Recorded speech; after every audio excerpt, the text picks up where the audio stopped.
Hi, அஸ்ஸலாமு அலைக்கும். என்னோடய சேனலுக்கு அவங்க எல்லோரையும் நான் வெல்கம் பண்ணுறேன்.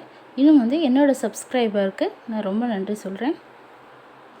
என்னோடய சேனலில் இன்றைக்கி சுண்டைக்காவையும் பீர்க்கங்காவையும் வச்சு ஒரு சிம்பிளான ஒரு புளியான மாதிரி செஞ்சு காமிக்க போகிறேன்.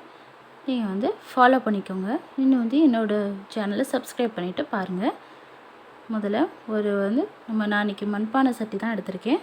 அதில் நான் நல்லெண்ணெய் தான் யூஸ் பண்ணியிருக்கேன். நல்லெண்ணெய் நல்லா 2 குழிக்கரண்டி ஊற்றிக்கோங்க. அதுக்கப்புறம் கடுகு ஒரு ஸ்பூனு, வெந்தயம் ஒரு ஸ்பூன் சேர்த்துக்கோங்க. 2 பொரிஞ்ச அப்புறம் நம்ம வெங்காயமும் கருவேப்பிலையும் சேர்த்துக்கலாம். கருவேப்பிலை சேர்த்துட்டு வெங்காயம் பொடியாக நறுக்கின வெங்காயம், சின்ன வெங்காயம் சேர்த்துக்கிட்டு பூண்டு ஒரு 6-7 பல் சேர்த்துருக்கேன். சேர்த்து நல்லா வதக்குவோம். ரோஸ்டட் ஆகிற வரைக்கும் நல்லா வதக்கிட்டு அதுக்கப்புறம் இன்றைக்கி நான் ஒரே ஒரு பச்சை மிளகாய் சேர்த்துருக்கேன். அப்புறம் 2 பழுத்த தக்காளி, அதை நல்லா நைஸாக பொடியாக நறுக்கிக்கோங்க. நறுக்கிக்கிட்டு அதையும் வெங்காயம் வதங்கின அப்புறம் நம்ம சேர்த்துருவோம். சேர்த்தப்புறம் நல்லா வதங்கட்டும். உப்பு கொஞ்சம் போட்டுக்கோங்க. நல்லா வதங்க விடுங்க. வீடியோ ஸ்கிப் பண்ணால் பார்த்துக்கிட்டே இருங்க. இதோட நன்மையை உங்களுக்கு கடைசியில் நான் சொல்லியிருக்கேன். தக்காளி வதங்கிடுச்சு. இப்போ 1/4 ஸ்பூன் அளவுக்கு மஞ்சள்தூள் சேர்த்துக்கோங்க. 1 ஸ்பூன் நான் மிளகாய்த்தூள் சேர்த்துருக்கேன். அப்புறம் தனியாத்தூள், மல்லித்தூள்னு சொல்லுவாங்க, அதை நிறையா 3 ஸ்பூன் நிறையா சேர்த்துருக்கேன். அதுக்கப்புறம் இப்போ நான் 2 காய்கறி எடுத்துக்க போகிறேன். ஒன்று சுண்டைக்காய், ஒன்று பீர்க்கங்காய். சுண்டைக்காய், பீர்க்கங்காய் ரெண்டுலேயுமே அதிகமான இரும்பு சத்து இருக்குது.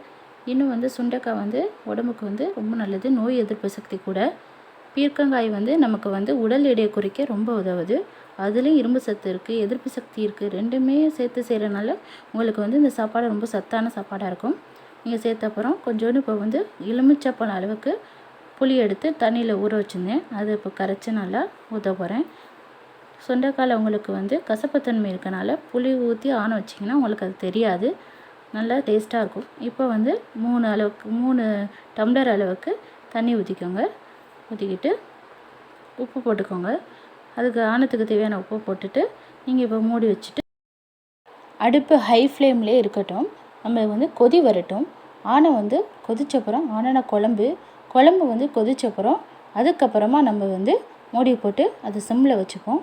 ஒரு 20 நிமிஷம் நீங்கள் அப்படியே வேக விடுங்க.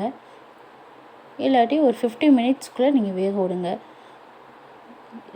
நல்லா உங்களுக்கு ஆனை ரெடியாக இருக்கும். உங்கள் எண்ணெய்லாம் பிரிஞ்சு பார்க்கவே நல்லாயிருக்கும். இந்த டைமில் நீங்கள் சர்வ் பண்ணுங்கள்.